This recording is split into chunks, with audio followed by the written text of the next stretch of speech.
व्याख्यामुद्रां करसरसिजैः पुस्तकं शङ्खचक्रे बिभ्रद्भिन्नस्फटिकरुचिरे पुण्डरीके निषण्णः अम्लानश्रीरमृतविशदैरंशभिप्लावयन् मामाविर्भूयादनगमहिमा मानसे वागधीशः नमस्ते प्राणेश प्रणतविभवाय वनिमगाः नमस्वामिन् रामप्रियतमनमन् गुरुगुण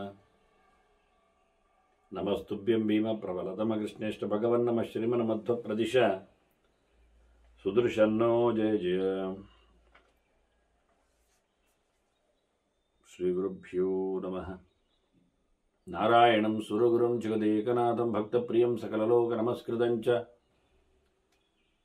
त्रैगुण्यवर्जितमजं विभुमाद्यमीशं वन्दे भवग्रहम् अमरासुरसिद्धवन्द्यं नारायणं नमस्कृत्य नरं चैव नरोत्तमं देवीं सरस्वतीं व्यासं ततो जयमुदीरये ವೇದವ್ಯಾಸುರ ಮಹಾಭಾರತದ ಚಿಂತಕರಿಗೆ ವಂದನೆಗಳು. ಶಾಂತಿ ಪರ್ವದ 215ನೆಯ ಪ್ರವಚನ.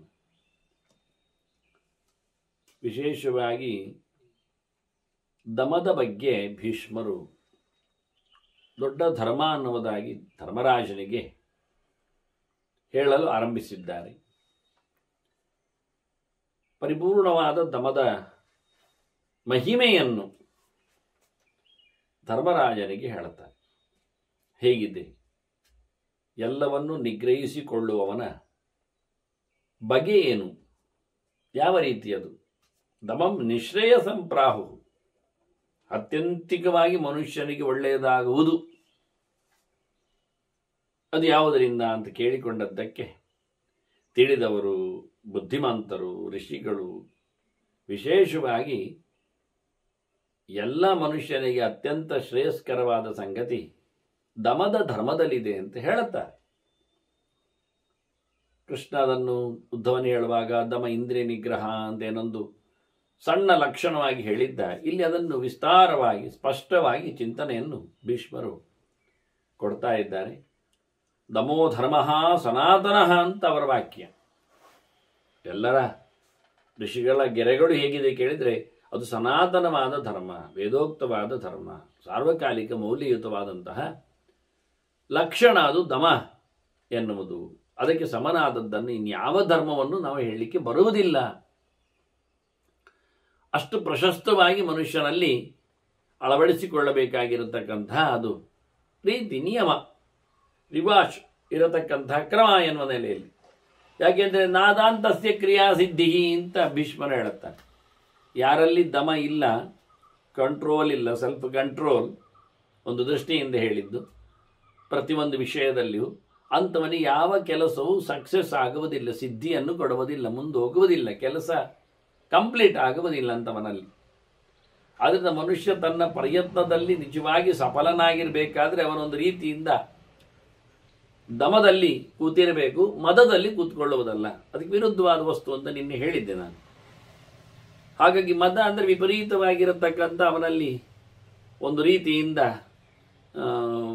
ಹೆಚ್ಚಿನ ಯೋಚನೆ, ಅಂದರೆ ಇಲ್ಲ ಸಲ್ಲದ ತನ್ನಲ್ಲಿರತಕ್ಕಂಥ ವಿಷಯಗಳ ಬಗ್ಗೆ ಅವನಲ್ಲಿ ತಲೆ, ಒಂದು ದೃಷ್ಟಿಯಿಂದ ಓವರ್ ಕಾನ್ಫಿಡೆನ್ಸ್ ಇದ್ದ ಹಾಗೆ ಎಲ್ಲ ವಿಷಯದಲ್ಲಿ ಅತಿ ಬುದ್ಧಿವಂತಿಕೆ ಅವನಲ್ಲಿ ಇದೆ ಅಂತ ತಿಳ್ಕೊಳ್ಳುತ್ತಾನೆ. ಬಾರಿ ತಾನು ಹುಷಾರ್ ಅಂತ ಹೇಳಿಕೊಳ್ಳುತ್ತಾನೆ. ಹೆಚ್ಚಾಗಿ ತನ್ನಲ್ಲಿರುತ್ತೆ. ಇದು ಒಂದು ರೀತಿಯಿಂದ ಅವನಲ್ಲಿ ವಿಷಯಕ್ಕಿಂತ ಜಾಸ್ತಿನ ಸಂಗತಿಗಳು. ಅದು ಮದಕ್ಕೆ ಹತ್ತಿರ ಹೋಗ್ತದೆ. ಇದು ದಮಕ್ಕೆ ಬರಬೇಕು ಅಂತ ತೋರಿಸಲಿಕ್ಕೆ ದಮೋ ದಾನಂ ತಥಾ ಯಜ್ಞಾನ್ ಅಧೀತಂಚ ಅತಿವರ್ತತೆ, ಅದ್ಭುತವಾದ ಒಂದು ಮಾತು ಹೇಳ್ತಾರೆ. ದಮ ದಾನವನ್ನು ಮೀರಿದೆ. ನೀನೇನು ಬೇಕಾದ್ರೂ ಕೊಚ್ಚಿಕೊಳ್ಳುತ್ತಾನೆ, ಕೊಡುವಾಗ ಕೊಚ್ಚಿರುತ್ತಾನೆ, ಕೊಡುವಾಗ ಅಹಂಕಾರವನ್ನು ಪಟ್ಟಿರ್ತಾನೆ. ಅದಕ್ಕೆ ಹೇಳ್ತಾರೆ ಮೊದಲು ಕಂಪರೆಸ್ ಆಗು, ದಮ ಇರಲಿ ಅಂತ. ದಾನ ಪ್ರಯೋಜನ ಮಾಡುವುದಿಲ್ಲ. ದಾನದ ಧರ್ಮಕ್ಕಿಂತ ದಮದ ಧರ್ಮ ಶ್ರೇಷ್ಠ. ಗೊತ್ತಾಗ್ತಾ ಇಲ್ಲ ನಮಗೆ ಇದನ್ನು. ಯಾರೋ ಏನೋ ಎಷ್ಟೋ ಏನೋ ಕೊಡ್ತಾರೆ, ಊಟ ಹಾಕ್ತಾರೆ, ಸೇವೆ ಮಾಡಿಸ್ತಾರೆ, ಮತ್ತೊಂದು ಇನ್ನೊಂದು ಅಂದಾಗ ಏನಪ್ಪ ದಾನಿಗಳು, ಮಹಾದಾನಿಗಳು ಅಂತ. ಏನಿಲ್ಲ, ಮೊದಲು ನಿನ್ನನ್ನು ನೀನು ಕಂಟ್ರೋಲ್ ಮಾಡಿಕೊಳ್ಳಿಕ್ಕೆ ನೋಡಿದ್ಯಾ ಅಂತ ಕೇಳುತ್ತಾರೆ. ಯಾವ ಇಂದ್ರಿಯಗಳಲ್ಲಿ ನಿನಗೆ ಒಂದು ದೃಷ್ಟಿಯಿಂದ ಸಾಕು ಅನಿಸಿಕೊಂಡದ್ದು, ತೃಪ್ತಿಯಾಗುವಂಥದ್ದು ಉಂಟು ಅಂತ ಕೇಳ್ತಾರೆ. ತುಷ್ಟಿ ಎಲ್ಲಿದೆ ಅಂತ. ಆಗಲಿ ಅದನ್ನ ದಾನೆಯನ್ನು ಮತ್ತು ಹೇಳ್ತಾನೆ ಯಜ್ಞ ಏನು, ಬಹಳಷ್ಟು ಯಜ್ಞ ಮಾಡಿಸುವವರಿದ್ದಾರೆ, ಮಾಡುತ್ತಾರೆ. ಆದರೆ ಅವರಲ್ಲಿ ಯಾವುದೇ ರೀತಿಯಾದಂತಹ ಇಂದ್ರಿಯಗಳಲ್ಲಿ ನಿಗ್ರಹ ಇಲ್ಲ. ಭೋಗ ಲಾಲಸೆಗಳು, ಇನ್ಯಾವುದೋ ಪ್ರಕಾರಗಳು, ಅತ್ಯಾಸೆ ದುರಾಸೆಗಳು, ಅಂದರೆ ಲೋಭದ ನಂತರದಲ್ಲಿ ಮಾತಾಡ್ತಾ ಇದ್ದಾನೆ ಭೀಷ್ಮ ಇಲ್ಲಿ. ಹೀಗಾಗಿ ದಮದ ಬಗ್ಗೆ ಹೇಳುವಾಗ ಯಜ್ಞಯಾಗಗಳನ್ನು ಸಹ ಅದು ಮೀರಿಸಿ ಬಿಟ್ಟಿದೆ ಈ ಧರ್ಮ. ಅದರೊಟ್ಟಿಗೆ ಅಧೀತಂಚಾತಿ ವರ್ತತೆ ಅಂತಾನೆ. ಕಲಿಕೆಯನ್ನು, ತಪಸ್ಸನ್ನು, ನಿರಂತರವಾದ ಆಲೋಚನೆಯನ್ನು, ಸ್ವಾಧ್ಯಾಯವನ್ನು ಎಷ್ಟು ಓದಿದರೇನು? ಇಂದ್ರಿಯ ನಿಗ್ರಹ ಇಲ್ಲದವನಿಗೆ ಪ್ರಯೋಜನ ಎಂದು ಕೇಳ್ತಾರೆ. ಬೇಕಾಬಿಟ್ಟಿಯಾಗಿ ಸ್ವೇಚ್ಛಾಚಾರಿಯಾಗಿ ಇರುವವನು, ಹಾಗಾದರೆ ಅವನ ವಿಚಾರಕ್ಕೆ ಬೆಲೆ ಏನು? ವಿಚಾರವು ಆಚಾರದಲ್ಲಿ ರಿಫ್ಲೆಕ್ಷನ್ ಆಗಬೇಕು, ಪ್ರತಿಫಲಿಸಬೇಕು, ಅದರದ್ದು ರಿಫ್ಲೆಕ್ಷನ್ ಅನಿಸಿಕೊಳ್ಬೇಕು, ರಿಫ್ಲೆಕ್ಟ್ ಆಗಬೇಕು. ಇಲ್ಲ ಅಂತಾಗಿದ್ದರೆ ಪ್ರಯೋಜನ ಏನಾಗ್ತದೆ? ಆಚಾರ ವಿಚಾರಗಳಿಗೆ ಸಂಬಂಧ ಇಲ್ಲದೇ ಇದ್ರೆ, ತಿಳ್ಕೊಂಡಿದ್ದೇನೆ ಬೆಳಿಗ್ಗೆ ಬೇಗ ಹೇಳಬೇಕು ಅಂತ, ತಿಳ್ಕೊಂಡಿದ್ದೇನೆ ಸ್ನಾನ ಮಾಡಬೇಕು ಅಂತ, ತಿಳ್ಕೊಂಡಿದ್ದೇನೆ ನಾರಾಯಣ ಜಪ ಮಾಡಬೇಕು ಅಂತ, ತಿಳ್ಕೊಂಡಿದ್ದೇನೆ ಹೇಳಿದ್ರೆ ಮುಗೀತಾ? ತಿಳ್ಕೊಂಡಿದ್ದೇನೆ ಎನ್ನುವುದನ್ನು ಅವ ನೋಟ್ಸಿನಲ್ಲಿ ಬರೆದಿಟ್ರೆ ಆಯ್ತಾ? ಮಾಡಬೇಕಲ್ಲ. ಈಗ ಕೆಲವು ಬುದ್ಧಿವಂತರಿದ್ದಾರೆ, ಭಾರಿ ಚಾಲಾಕಿಗಳು, ಉಪಾಯ ತಜ್ಞರು. ಅವರೇನು ಮಾಡಿಕೊಳ್ತಾರೆ ಕೇಳಿದರೆ, ಓದಲಿಕ್ಕೆ ಹೋಗೋದಿಲ್ಲ, ತಿಳಿಯಲಿಕ್ಕೆ ನಿಲ್ಲುವುದಿಲ್ಲ. ಅವರ ಹತ್ರ ಕೇಳಿದ್ರೆ ಹೇಳ್ತಾರೆ, ಅದು ತಿಳ್ಕೊಂಡ್ರೆ ಹಾಗೆ ಮಾಡಬೇಕಾಗ್ತದೆ, ಅದಕ್ಕೋಸ್ಕರ ತಿಳುವುದನ್ನೇ ಬಿಡೋದು. ನಮಗೆ ಗೊತ್ತೇ ಇಲ್ಲ ಅಂತ ಹೇಳಿಬಿಡುದು. ಗೊತ್ತೇ ಇಲ್ಲ, ಗೊತ್ತು ಮಾಡಲಿಕ್ಕೆ ಹೋಗಲೇ ಇಲ್ಲ. ಆದರೆ ಇವರು ಹೇಳಿದ್ದು ದಮ ಎಷ್ಟರ ಮಟ್ಟಿಗೆ ಅಂದರೆ, ಈ ತ್ರಿಕರ್ಮಗಳನ್ನು ಬಹಳ ದೊಡ್ಡ ಮಟ್ಟಿನ ಕೆಲಸ. ಇದನ್ನು ಕೃಷ್ಣನ್ ಹೇಳಿದ್ದ, ಯಜ್ಞೋದಾನ ತಪಶ್ಚೈವ ಪಾವನಾನಿ ಮನೀಷಾಂ. ತ್ರಿಕರ್ಮಗಳು ತರದಿ ಜನ್ಮ ಮೃತ್ಯು ಅಂತ ಹೇಳ್ತಾ, ಯಜ್ಞದಾನ ತಪಕರ್ಮ ನತ್ಯಾಜ್ಯಂ ಅಂತಾನೆ, ಬಿಡ್ಲಿಕ್ಕಿಲ್ಲ. ಹೀಗೆ ಹೇಳ್ತದೆ, ಇದು ಅದು ಮೂರನ್ನು ದಾಟ್ತದೆ ಇದು ಅಂತದೆ. ಯಜ್ಞ ಮಾಡಿಕೊಂಡು ಕೊಚ್ಚಿಕೊಂಡ್ರೆ, ದಾನ ಕೊಟ್ಟರು ಬೀಗಿದ್ರೆ, ಕಲಿತು ಕೆಲಸ ಮಾಡದೆ ಹೋದರೆ ಮಾಡಿ ಪ್ರಯೋಜನ ಏನು ಬಂತು? ದಮಕ್ಕೆ ಪ್ರಯೋಜಕ ಆಗದೇ ಇದ್ದಾಗ ಮದಕ್ಕೆ ಅದು ಒತ್ತು ಕೊಟ್ಟರೆ ಮಾಡುವ ತ್ರಿಕರ್ಮಕ್ಕೆ ಬೆಲೆಯಲ್ಲಿದೆ ಅಂತ ಬಹಳಷ್ಟು ಭೀಷ್ಮರು ಜೋರಾಗಿ ಕೇಳಿಕೊಳ್ಳುತ್ತಾರೆ. ಆದ್ದರಿಂದ ಮದ ಬರಲೇಬಾರದು. ಯಾವುದರಲ್ಲಿ ಓದಿಕೊಂಡದ್ದರಲ್ಲಿ, ಕರ್ಮಾಂಗಗಳು ನಡೆಸಿಕೊಟ್ಟದ್ದರಲ್ಲಿ, ಅಂದರೆ ಜ್ಞಾನದಲ್ಲಿ ಆಗಲಿ ಕರ್ಮದಲ್ಲಿ ಆಗಲಿ ಯಾವುದರಲ್ಲಿಯೂ ಯಾರು ಸೊಕ್ಕುವುದಿಲ್ಲ, ಮದಭರಿತವಾದಂತಹ ವ್ಯಕ್ತಿ ಆಗುವುದಿಲ್ಲ. ಅಂತಹ ವಿಷಯಗಳಲ್ಲಿ ಅವನು ನಿಜವಾಗಿ ಮಾಡಿಕೊಂಡಿರತಕ್ಕಂಥ ಕರ್ಮಕ್ಕೆ ಬೆಲೆ ಇದೆ ಅಂತಾನೆ. ದಮಃ ತೇಜೋವರ್ಧಯತಿ, ದೊಡ್ಡ ಕೆಲಸ ಅಂತಾನೆ. ಮನುಷ್ಯನ ಪವರ್ ಅದು ಹೆಚ್ಚಾಗುವುದು ದಮದಿಂದ ಅಂತ ನಾವು ತಿಳ್ಕೊಂಡದ್ದು. ಕಂಟ್ರೋಲ್ ಮಾಡಿ ಅವನು ಯಾವುದಕ್ಕೂ ಬರುವುದಿಲ್ಲ, ಉಪಯೋಗಕ್ಕೆ ಬರುವುದಿಲ್ಲ. ಕೊನೆಗೆ ಹೇಳ್ತಾರೆ, ಇಟ್ಟುಗಳು ಆ ಗೆರೆಯು ಬರ್ತದೆ ಭೀಷ್ಮರ ಬಾಯಿಂದ. ಯೋಚನೆ ಮಾಡಿ. ಇವರು ಹೇಳ್ತಾರೆ, ನಿಜವಾಗಿ ಅವನ ಶಕ್ತಿ, ತೇಜಸ್ಸು ಯಾರಿಂದಲೂ ಸೋಲರಿಯದ ವಿಶೇಷವಾಗಿರತಕ್ಕ ಒಂದು ಸಾಮರ್ಥ್ಯ. ಒಂದು ದೃಷ್ಟಿಯಿಂದ ಯಾವುದಕ್ಕೂ ಸೋಲುವುದಿಲ್ಲ. ದಮ ಇದ್ದವನು ಸಾಚಾವಾಗಿರ್ತಾನೆ, ಸೌಮ್ಯವಾಗಿರ್ತಾನೆ. ಎಂಥ ಪ್ರಸಂಗಗಳಲ್ಲಿಯೂ ಸೋಲುವ ರೀತಿಗೆ, ಸಮಸ್ಯೆಗೆ ಬಿದ್ದು ಹೋಗುವುದಿಲ್ಲ. ಅದಕ್ಕೆ ಅವನು ತೇಜಸ್ಸು ಅನ್ನೋದು ಒಂದು ದೃಷ್ಟಿಯಿಂದ. ತೇಜಸ್ಸು ಅನಭಿಭಾವ್ಯತ್ವ ಒಂದು, ಓಜಸ್ಸು ಅನಭಿಭಾವ್ಯತ್ವ, ತೇಜಸ್ಸು ಇದೆರಡೂ ಉಂಟು. ಓಜಸ್ ತೇಜೋ ಧಿತಿಧರ ಅನ್ನುವಲ್ಲಿ ಭಗವಂತ ಮಾತಾಡಿದಾಗ, ಮತ್ತೊಬ್ಬರನ್ನು ಮಣಿಸುವ, ತಾನು ಮಣಿಯದಿರುವ, ಇನ್ನೊಬ್ಬರನ್ನು ಪ್ರಭಾವಗೊಳಿಸುವಂತೆ ಮಾಡುವ, ತಾನು ಪ್ರಭಾವಕ್ಕೆ ಒಳಗಾಗದ, ತಾನು ಸೋಲದ, ಇನ್ನೊಬ್ಬರನ್ನು ಸೋಲಿಸುವ. ಇದು ಎರಡು ಶಕ್ತಿಗಳು ಅಂತ ಅರ್ಥ. ಎರಡು ಒಂದೇ ನಮೂನೆ. ಹಾಗಾಗಿ ಇವನಲ್ಲಿರತಕ್ಕಂಥ ಓಜಸ್ಸಾಗಲಿ ತೇಜಸ್ಸಾಗಲಿ ಅದು ದಮದಿಂದ ಅಭಿವೃದ್ಧಿಗೊಳ್ಳುತ್ತದೆ, ವಿಶೇಷವಾದ ಸ್ಥಾನಮಾನವನ್ನು ಪಡೀಲಿಕ್ಕೆ ಕಾರಣ ಆಗ್ತದೆ. ಪವಿತ್ರಂಚ ದಮಃ ಪರಂ, ಅತ್ಯಂತ ಪ್ರಶಸ್ತವಾದದ್ದು, ಪವಿತ್ರವಾದದ್ದು ದಮ. ಮನುಷ್ಯನನ್ನು ರಕ್ಷಣೆ ಮಾಡುವಂಥದ್ದು, ಶುದ್ಧವಾದದ್ದು, ದೇವತೆಗಳಿಗೆಲ್ಲ ಆವಾಸ ಎನಿಸಿಕೊಳ್ಳೋದು. ಯಾವ ಗುಣ ಇದ್ದರೆ ದೇವತೆಗಳು ಇರ್ತಾರೆ ಯೋಚನೆ ಮಾಡಿ. ಮನುಷ್ಯನಲ್ಲಿ ಯಾವ ಗುಣ ಇದ್ದರೆ ದೈತ್ಯ ಶಕ್ತಿಗಳು ಆವಾಸವನ್ನು ಪಡಿತಾವೆ ಅಂತ. ಸುಳ್ಳು ಹೇಳುವವ, ಮೋಸ ಮಾಡುವವ, ವಂಚಕ, ವಕ್ರಮಾರ್ಗಿ, ಆಹಾರಾದಿಗಳಲ್ಲಿಯೋ ವಿಚಾರಾದಿಗಳಲ್ಲಿಯೋ ಅಶುಚಿ, ಇಂಥವನಲ್ಲಿ ಇರುವುದು ಯಾರು? ದೈತ್ಯ ಶಕ್ತಿಗಳೇ, ಆಸುರಿ ಶಕ್ತಿಗಳು. ಕೃಷ್ಣ ಅದನ್ನು ಪರಿಚಯ ಮಾಡಿಸಿದ್ದಾನೆ, ಹೇಳುತ್ತೇನೆ ಅಂತ ಹೇಳಿ. ಅಸುರರು ಹೇಗಿರುತ್ತಾರೆ ಅಂತ. ದೈವಿ ಶಕ್ತಿ ಹೇಗಿರುತ್ತದೆ? ದೇವತಾ ಶಕ್ತಿಗಳು ಸತ್ಯ ಹೇಳುವಲ್ಲಿ, ಧರ್ಮ ನಡೆಸುವಲ್ಲಿ, ನ್ಯಾಯನಿಷ್ಠರಲ್ಲಿ ಅವರು ಬಂದಿರುತ್ತಾರೆ. ಆದ್ದರಿಂದ ಪವಿತ್ರಂ ಚ ದಮಃ, ದಮ ಪವಿತ್ರ ಆಗಲಿ ಕಾರಣ ಪರಮಾತ್ಮನ ಮತ್ತೆ ಪರಿವಾರದವರ ಪ್ರವೇಶಕ್ಕೆ ಕಾರಣ ಆಗಿರ್ತದೆ ದಮ ಇದ್ದವನಲ್ಲಿ. ವಿಪಾತ್ಮ ತೇಜಸ ಯುಕ್ತ ಪುರುಷ ವಿಂದತೆ ಮಹತ್. ದಮದಿಂದಾಗಿ ಅವನಲ್ಲಿ ಉಂಟಾಗಿರತಕ್ಕಂಥ ತೇಜಸ್ಸು ಏನುಂಟು ಆ ವಿಶೇಷವಾದ ತೇಜಸ್ಸಿನಿಂದ ಅವ ತನ್ನ ಪಾಪವನ್ನು ಕಳ್ಕೊಳ್ಳುತ್ತಾನೆ. ಪಾಪ ದಹನ ಆಗಿರುತ್ತದೆ. ಹಾಗಾಗಿ ತೇಜಸ್ಸು ಏನು ಮಾಡಿ, ತೇಜಸ್ಸು ಅಂದರೆ ಒಂದು ದೃಷ್ಟಿಯಿಂದ ಬಿಸಿ ಅಂತ ತಿಳ್ಕೊಳ್ಳಿ, ಬೆಳಕು ಅಂತ ತಿಳ್ಕೊಳ್ಳಿ. ಇದರಿಂದ ಕತ್ತಲು, ಅಜ್ಞಾನ ಅವನಲ್ಲಿರ್ತಂಥ ಕೊಳೆ, ಪಾಪ ಅದು ನಿರ್ಮೂಲ ಆಗ್ತದೆ. ಹೀಗಾಗಿ ಅವನು ಬಹಳಷ್ಟು ದೊಡ್ಡ ಮಟ್ಟಿನ ಲಾಭವನ್ನು, ಪುಣ್ಯ ವಿಶೇಷವನ್ನು, ಮಹತ್ತರವಾದ ಲೋಕಗಳನ್ನೆಲ್ಲ ಪಡೆದೇ ಪಡಿತಾನೆ. ದಮೋಹಿ ಪರಮೋಲೋಕೆ ಪ್ರಶಸ್ತಃ ಸರ್ವಧರ್ಮಿಣಾಂ. ದಮಧರ್ಮ ಎಲ್ಲ ಧರ್ಮದವರಿಗೂ ಅನುಕೂಲ. ಇಂಥವರಿಗೆ ಅಂಥವರಿಗೆ, ಆ ಆಶ್ರಮದವರಿಗೆ, ಈ ಜಾತಿಯವರಿಗೆ ಅಂತ ಪ್ರಶ್ನೆ ಅಲ್ಲ, ಎಲ್ಲರಿಗೂ ಬೇಕಾದ್ದು. ಎಲ್ಲ ಧರ್ಮಾತ್ಮರಿಗೂ ಎಲ್ಲ ಧರ್ಮೀಯರಿಗೂ ಸಂಬಂಧಪಟ್ಟ ವಿಷಯ ದಮ ಆಗಿದೆ. ಮದ ಅಲ್ಲ, ಸೊಕ್ಕುವುದಲ್ಲ ಎನ್ನುವುದನ್ನು ಉಲ್ಲೇಖ ಮಾಡುತ್ತಾರೆ. ಪ್ರೇತ್ಯ ಛತ್ರ ಮನುಷ್ಯೇಂದ್ರ ಪರಮಂ ವಿಂದತೆ ಸುಖ. ದಮವುಳ್ಳವನಿಗೆ ಈ ಲೋಕದಲ್ಲಿಯೂ ಅನುಕೂಲ ಆಗ್ತದೆ, ಸುಖ ಆಗ್ತದೆ. ಸತ್ತ ಬಳಿಕ ಅವನಿಗೆ ಸ್ವರ್ಗಾದಿಗಳು ಸಿಗ್ತದೆ. ದಮವನ್ನು ತನ್ನಲ್ಲಿ ಅಳವಡಿಸಿಕೊಂಡವನಿಗೆ ಉತ್ತಮವಾದ ಲೋಕಗಳ ಪ್ರಾಪ್ತಿ ಖಂಡಿತವಾಗಿದೆ ಅಂತಾರೆ. ಸುಖಂ ದಾಂತಹ ಪ್ರಸ್ವಿತಿ. ಗಮ್ಮತ್ತು ಹೇಳ್ತಾರೆ, ಯಾರಲ್ಲಿ ದಮ ಇದೆ ಅವನಿಗೆ ಆರಾಮವಾದ ನಿದ್ದೆ ಬರ್ತದೆ. ರಾತ್ರಿ ಅವನು ಬೆಚ್ಚಿ ಬೀಳುವುದಿಲ್ಲ, ನಿದ್ದೆಗೆ ಚೆನ್ನಾಗಿ ಜಾರುತ್ತಾನೆ. ಅಷ್ಟೇ ಅಲ್ಲದೆ ಯಾವ ಕಿರುಕುಳ, ಯಾರದ್ದೇ ಕಿರಿಕಿರಿ, ಯಾವುದೇ ರೀತಿಯಾದ ಕರಿಕಿರಿ ಏನಿಲ್ಲ, ಆರಾಮ, ಸಮಸ್ಯೆ ಇಲ್ಲ, ಏನಿಲ್ಲ. ಯಾಕೆಂದ್ರೆ ಈ ಒಂದು ಉದಾಹರಣೆ ಹೇಳುತ್ತೇನೆ. ಕಂಡಾಬಟ್ಟೆ ಬಾಯಿಯ ಚಾಪಲ ಇದ್ದವನಿಗೆ, ಕಂಟ್ರೋಲ್ ಇಲ್ಲದವನಿಗೆ, ಏನೇನೋ ತಿಂದು ಮಲಗಿದವನಿಗೆ ನಿದ್ದೆ ಸರಿ ಬರುವುದಿಲ್ಲ. ಏನೇನೋ ಸ್ವಪ್ನಗಳಾಗ್ತವೆ, ಒಂದು ವಿಷಯ ಬಿಡಿ, ಅದರ ಗುಣಮಟ್ಟಕ್ಕೆ ಅನುಕೂಲವಾಗಿ. ಅಷ್ಟೇ ಅಲ್ಲದೆ ದೇಹ ಸರಿ ಕೇಳುವುದಿಲ್ಲ, ಲಘು ಇಲ್ಲ, ಲಾಘವ ಇಲ್ಲ. ಹೀಗಾಗಿ ಏನಾಗ್ತದೆ, ಅದು ಓವರ್ ಫೀಡಿಂಗ್ ಆಗ್ಲಿಕ್ಕೆ ಹೋಗಿ ಸಂಕಟ ಆಗ್ತದೆ.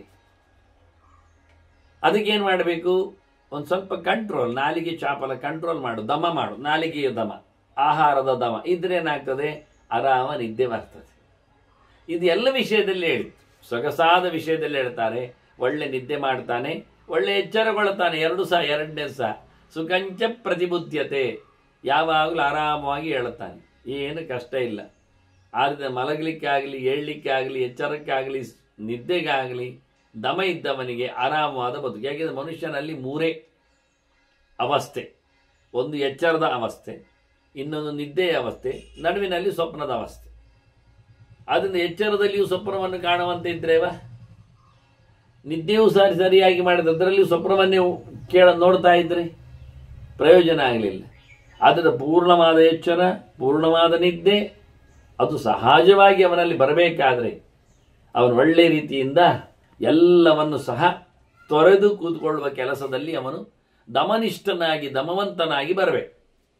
ಗುಣವಂತಿಕೆಯಲ್ಲಿ ದಮವಂತಿಕೆ. ಸುಖಂಬರಿಯೇತಿ ಲೋಕಾಂಶ. ಮತ್ತೆ ಈ ತಿರುಗಾಟವು ಲೋಕದಲ್ಲಿ ಅವನದ್ದು ಹಾಗೆ. ಲೋಕ ಅಂದರೆ ಇಂದ್ರಿಯ ಲೋಕಗಳು ಹೌದು. ಎಲ್ಲ ಇಂದ್ರಿಯಗಳ ವ್ಯಾಪಾರಗಳಲ್ಲಿ ಅವನಿಗೇನು ಕಷ್ಟ ಆಗುವುದಿಲ್ಲ ದಮ ಇದ್ದವನಿಗೆ. ಈ ಹೊರಲೋಕದಲ್ಲಿ ಅವನು ಆರಾಮವಾಗಿ ತಿರುಗ್ತಾನೆ. ಯಾರ ಬಗ್ಗೆ ಯಾವುದೇ ವಿಷಯದಲ್ಲಿ ಅವನಿಗೆ ಯಾವುದೇ ರೀತಿಯಾದ ಆಂಗ್ಸೈಟಿ, ಗಲಿಬಿಲಿ, ಅದೇನು ಉದ್ವೇಗ, ಅದೇನು ಟೆನ್ಷನ್, ಇದು ಎಂಥದೂ ಇಲ್ಲ. ಸಂಶಯ, ವಿಪರೀತ, ಸಾವು ನೋವು, ಸಂಕಟ, ದುರಂತ, ಸಮಸ್ಯೆ ಇದೆಂಥದ್ದು ನಡೆಯುವುದಿಲ್ಲ. ಅವನು ಆರಾಮವಾಗಿರುತ್ತೆ. ಲೋಕ ವ್ಯಾಪಾರಗಳಲ್ಲಿಯೂ ದಮನಿಷ್ಠನಾದವನಿಗೆ ಆರಾಮವಾದ ಬದುಕು. ಮತ್ತೆ ಮನಶ್ಚಾಸ್ಯ ಪ್ರಸೀದತಿ, ಬಾಯ್ಬಿಟ್ಟು ಹೇಳಿಬಿಟ್ರು ಅವರು, ದಮ ಇದ್ದವನಿಗೆ ಮಂಡ್ಯ ಸಮಯ ಇದೆ ಅಂತ. ಇಷ್ಟೇ. ಯಾರು ತನ್ನಲ್ಲಿ ತಾನು ದಮವನ್ನು ಮಾಡಿಕೊಂಡಿಲ್ಲ, ಮದವನ್ನು ಮಾಡಿಕೊಂಡಿದ್ದಾನೆ, ಸೊಕ್ಕಿದ್ದಾನೆ, ಬಿಂಕೆ ಇದೆ, ಬೂಟಾಟಿಕೆ ಇದೆ, ಹೆಚ್ಚಾಗಿ ತೋರಿಸಿಕೊಳ್ಳುವ, ಓವರ್ ಆಯಿತು ಅಂತ ಹೇಳ್ತಾರಲ್ಲ, ಹಾಗೆ ಎಲ್ಲದರಲ್ಲಿ ತೋರ್ಪಡಿಸುವ ಇರಾದಿ ಇದ್ದವನು, ಇಂಥವನಿಗೆ ಮನಸ್ಸು ಸರಿಯಾಗಿರುವುದಿಲ್ಲ ಅಂತಾನೆ. ಅವೆಲ್ಲ ಆಗುವಂಥದ್ದು ಮನಸ್ಸಿನಿಂದಲೇ. ಅದು ಏನೋ ಒಂದು ರೀತಿಯಾದ ಅಸಹಜ ಪರಿಸ್ಥಿತಿಯನ್ನು ತನ್ನಲ್ಲಿ ಮೂಡಿಸಿಕೊಳ್ಳುವ ರೀತಿಗೆ ಮನಸ್ಸನ್ನು ಜಾರಿಸಿರ್ತಾನೆ. ಅವನೇ ಅವನು. ಅದರಿಂದ ಸಂಕಟ ಪಡುವುದಾಗಲಿ ಅಥವಾ ಹೆಚ್ಚು ಕಡಿಮೆ ಆಗುವುದು ಅವನಿಗೆ. ಆದರೆ ಮನಸ್ಸನ್ನು ಹಾಗೆ ಟ್ರೈನಿಂಗ್ ಮಾಡಿದ್ದಾನೆ. ಸುಳ್ಳು ಹೇಳುವಂತೆ, ತಪ್ಪಿಸಿಕೊಳ್ಳುವಂತೆ, ಯಾವುದೋ ಕಾರಣ ಹುಡುಕುವಂತೆ, ಇದೆಲ್ಲ ಮನಸ್ಸಿಗೆ ಅವನು ಕೊಟ್ಟಿರತಕ್ಕಂಥ ಕೆಲವು ಟ್ರೈನಿಂಗ್ಗಳು, ಅಭ್ಯಾಸಗಳು. ಇದರಿಂದ ಸೋಲುವುದಾಗಲಿ, ನೋವು ಉಣ್ಣುವುದಾಗಲಿ, ತಪ್ಪಿ ಬೀಳುವುದಾಗಲೂ ಅವನೇ. ಅವನ ಮನಸ್ಸಿಗೆ ಅವನೇ ಮಾಡಿ ಪರದೆ ಹಾಕಿ ತಪ್ಪು ದಾರಿ ಕೊಟ್ಟು ಬೇಡದದ್ದು ತಿನ್ನಿಸಿ ಅವನು ಹೊಂಡಕ್ಕೆ ಬೀಳುವಾಗೆ ಮಾಡಿಕೊಂಡಿದ್ದ. ಆದ್ದರಿಂದ ಯಾರು ಮದವನ್ನು ಮೆಟ್ಟಿದ್ದಾನೆ, ದಮವನ್ನು ಸಂಪಾದನೆ ಮಾಡಿರ್ತಾನೆ, ಅವನಿಗೆ ಮನಸ್ಸು ಕಿರಿಕಿರಿ ಮಾಡುವುದಿಲ್ಲ, ಆರಾಮವಾಗಿ ಮನಸ್ಸು ಸುಪ್ರಸನ್ನವಾಗಿರ್ತದೆ, ಹೇಳಿದಾಗೆ ಕೇಳಿ ಬಿದ್ದಿರ್ತದೆ. ಉದಾಹರಣೆಗೆ ನಾವು ಆನೆಯನ್ನು ಇಟ್ಟುಕೊಳ್ಳಬೇಕಾದ್ರೆ, ಆನೆಯನ್ನು ಬಗ್ಗಿಸಿಕೊಂಡ್ರೆ ಬೇಕಾದಾಗೆ ನಮಗೇನು ಬೇಕು ಅದಕ್ಕೆ ದುಡಿಸಿಕೊಳ್ಳಿಕ್ಕೆ ಬರ್ತದೆ. ಅದೇ ಬಗ್ಗಿಸಿಕೊಳ್ಳದ ಆನೆ ನಮ್ಮ ಹತ್ತಿರ ಉಂಟುಂತಾದರೆ ಅದು ನಮ್ಮನ್ನು ಮೆಟ್ಟಿ ಹೋಗಬಹುದು, ನಮ್ಮನ್ನು ಎತ್ತಿ ಎಸೆಯಬಹುದು.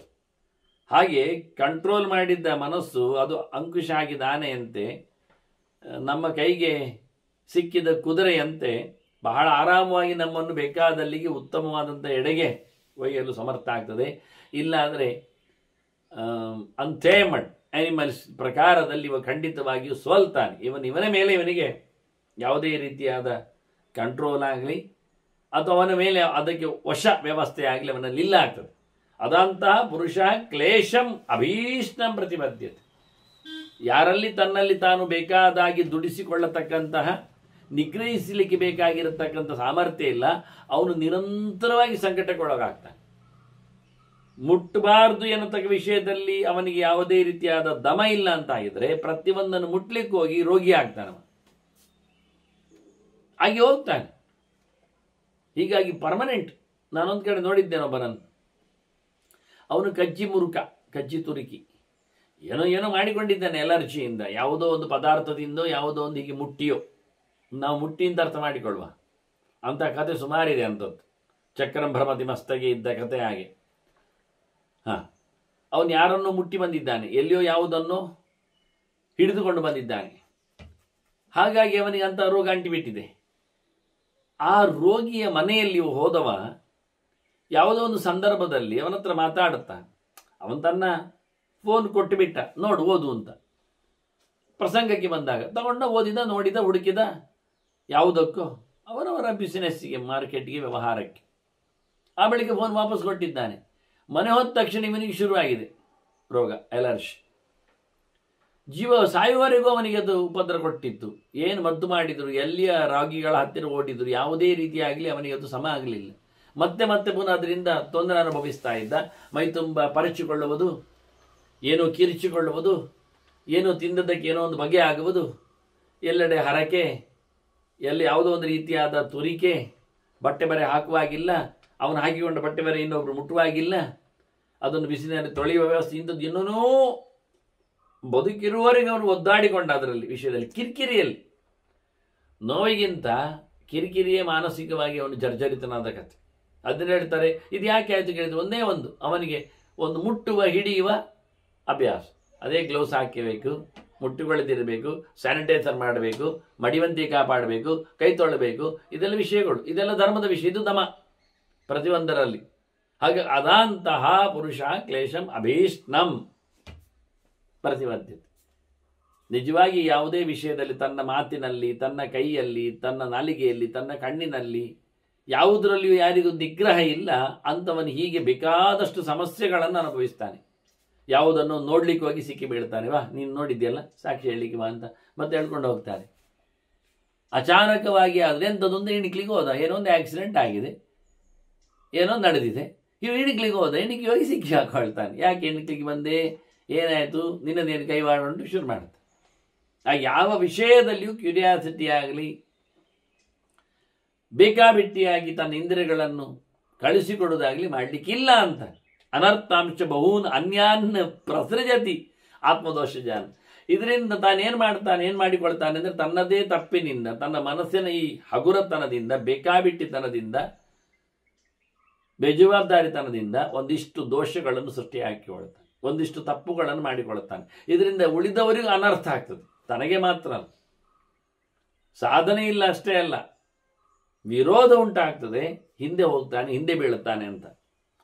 ಆಶ್ರಮೇಶು ಚತುರ್ಶ್ವಾಹು ದಮಮೇವ ಉತ್ತಮಂ ವ್ರತಂ.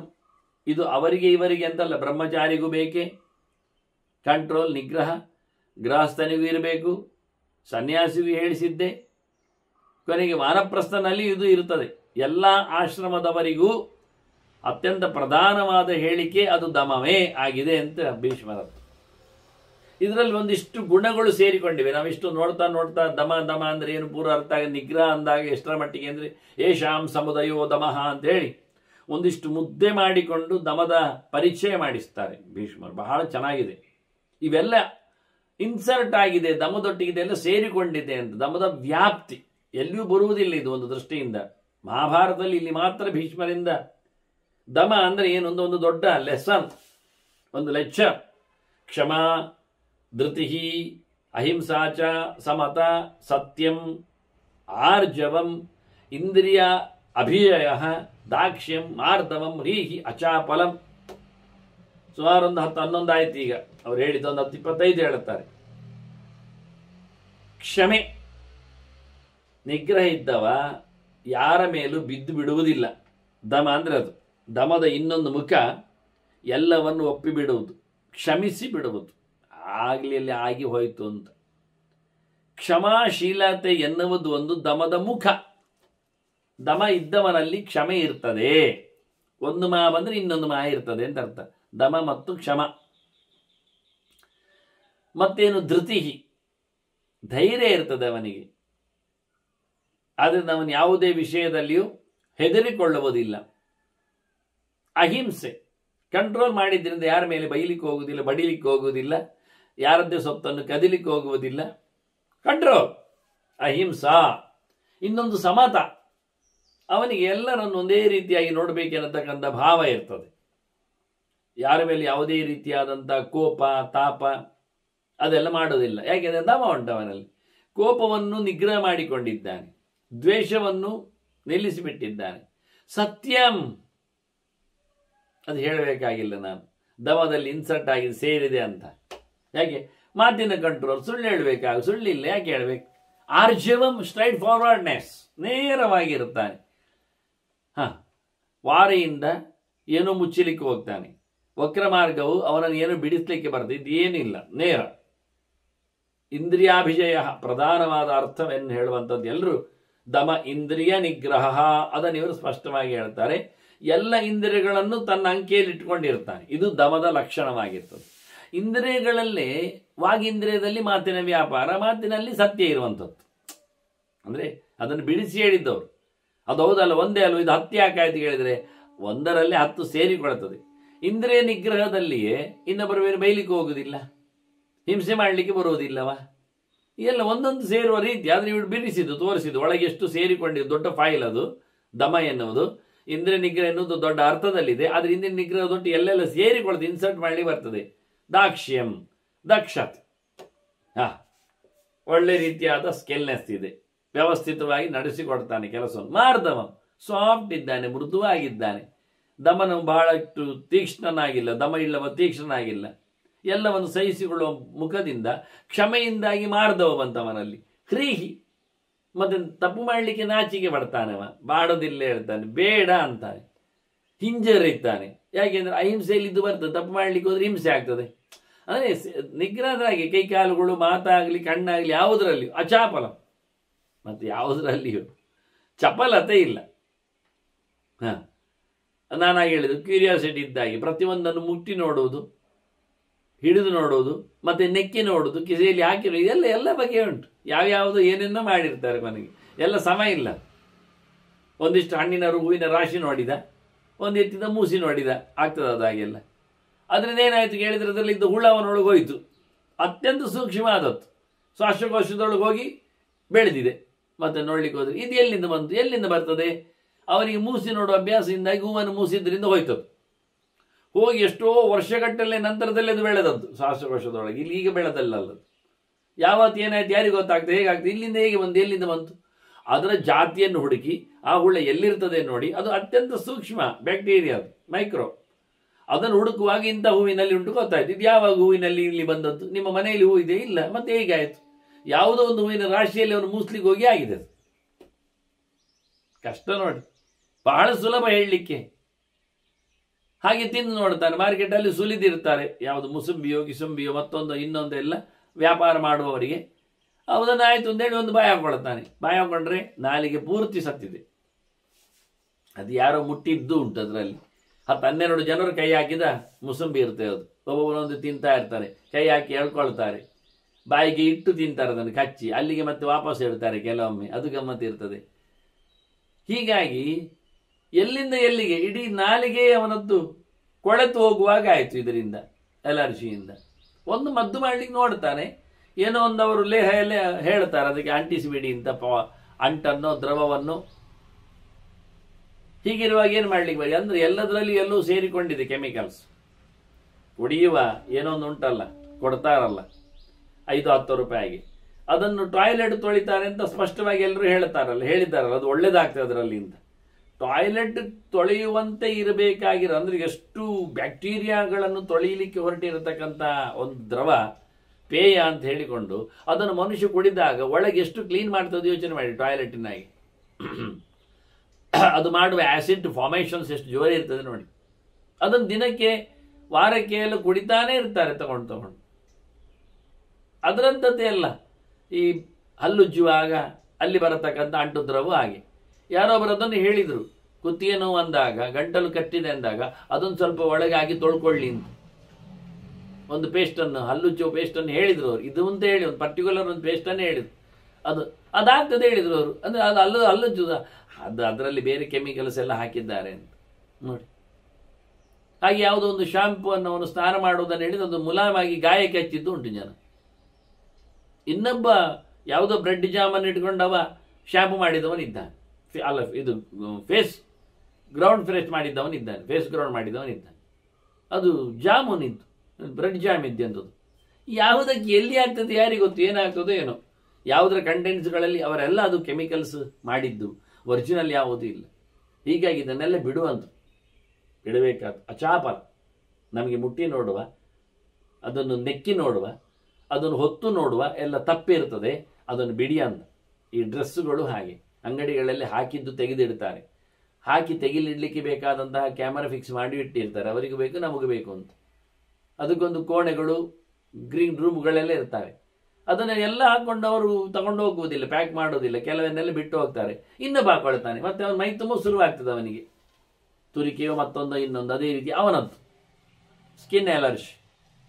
ಇದಕ್ಕೋಸ್ಕರ ಅಚಾಪಲ ಹೇಳಿಬಿಟ್ರು, ಯಾವುದರಲ್ಲಿಯೂ ಮಾರೆ ನಿನಗೆ ಚಪಲತೆ ಬೇಡ, ನೀನು ಶುದ್ಧನಾಗಿರು. ಅಕಾರ್ಪಣ್ಯಂ, ಕೃಪಣತೆ, ಅಯ್ಯೋ ಪಾಪ ಅಂತ ಅದು ಯಾವುದು ಬೇಡ, ಗಡಸ್ಸಾಗಿರ್ಲಿಕ್ಕೆ ಬರ್ತದೆ. ದಮ ಇದ್ದವನಲ್ಲಿ ಯಾವುದೇ ರೀತಿ ನನಗೆ ಸಿಗಲಿಲ್ಲ, ಬೇಕಾಗಿತ್ತು, ಅಯ್ಯೋ ಅನಿಸುವ ದೈನ್ಯ, ಇನ್ನೊಬ್ಬರಲ್ಲಿ ಬೇಡುವ ಪರಿಸ್ಥಿತಿ, ಇದು ಯಾವುದು ಬರುವುದಿಲ್ಲ. ಚಾಪಲ ಇಲ್ಲದಕ್ಕೆ ಹೇಳಿದೆ ಅಂತದ್ದು ಅಂತ ಅಸಂಭ್ರಂಭ, ಮತ್ತು ಎಲ್ಲಿಯೂ ಗಡಿಬಿಡಿ ಮಾಡಿಕೊಳ್ಳುವುದಿಲ್ಲ ಅವನು, ಎಲ್ಲಿಯೂ ಕೋಪ ತಾಪ ಎಲ್ಲ ಬರುವುದಿಲ್ಲ, ಆವೇಶಗಳು ಉದ್ವೇಗಗಳಿಗೆ ಕಾರಣ ಆಗುವುದಿಲ್ಲ, ಸಿಟ್ಟಿಗೆಲ್ಲ ಬೀಳುವುದಿಲ್ಲ. ಅವನು ಸಂತೋಷ, ಖುಷಿಯಾಗಿರ್ತಾನೆ, ಗಮ್ಮತ್ತಿರ್ತಾನೆ, ಅದರೊಟ್ಟಿಗೆ ಪ್ರಿಯವಾದಿತ, ಚಂದ ಮಾತಾಡ್ತಾನೆ.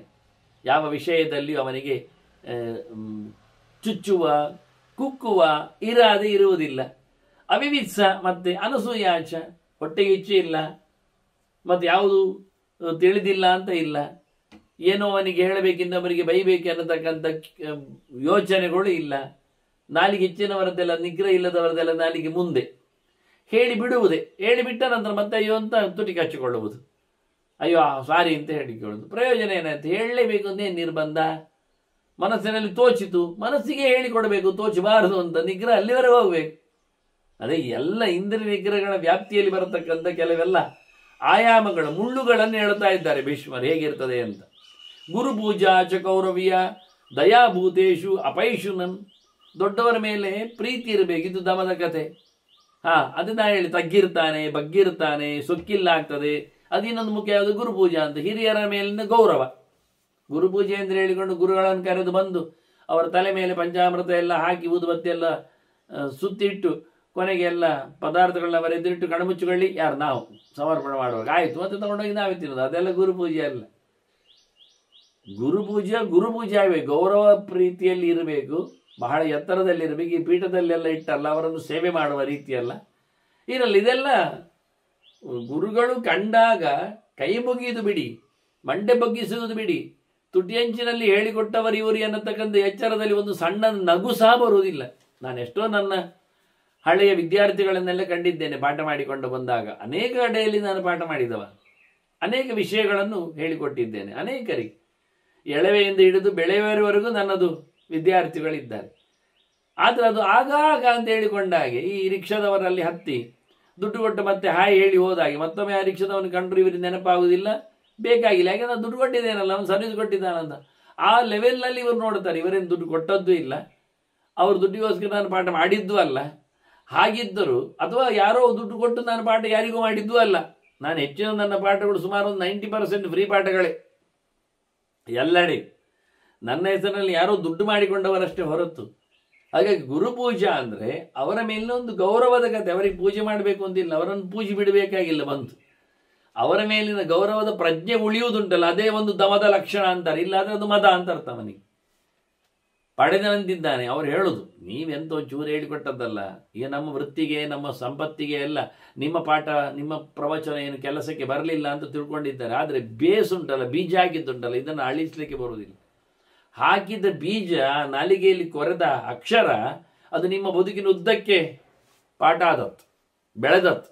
ಬೀಜವೇ ಹಾಕದಿದ್ದರೆ ಬೆಳೆಯುವುದು. ನೀರಾಕಿ ತೋಟ ಕಟ್ಟಿ ಮೇಲಿಂದ ಚಪ್ಪರಾಗಿ ಎಂತ ಉಂಟು, ಎಲ್ಲಿ ಉಂಟು ಬೀಜ ಹಾಕಿದವರು.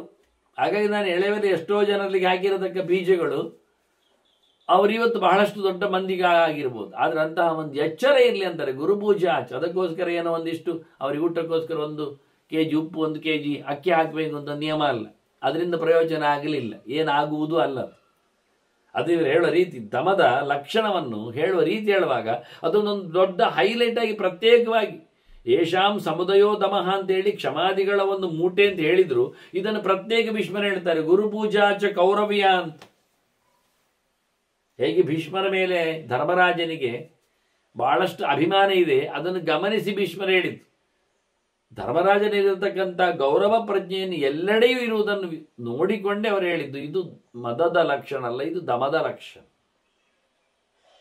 ತಾನು ಸ್ವಯಂ ದೊಡ್ಡವನಾಗಿದ್ರು ದೊಡ್ಡವರ ಮೇಲೆ ಅಭಿಮಾನ ಇರ್ತದಲ್ಲ, ಅದು ನಿಜವಾಗಿ ಮದ ಅಲ್ಲ, ಅದು ದಮ ಅಂತಾನೆ. ಅದರೊಟ್ಟಿಗೆ ದಯಾಭೂತೇಶು, ಎಲ್ಲ ಪ್ರಾಣಿಗಳ ಮೇಲೂ ಎಲ್ಲ ಜನರ ಮೇಲೂ ಎಲ್ಲರ ಮೇಲೂ ಸಹ ಆದಷ್ಟು ಅನುಕಂಪೆ ದಯೆ.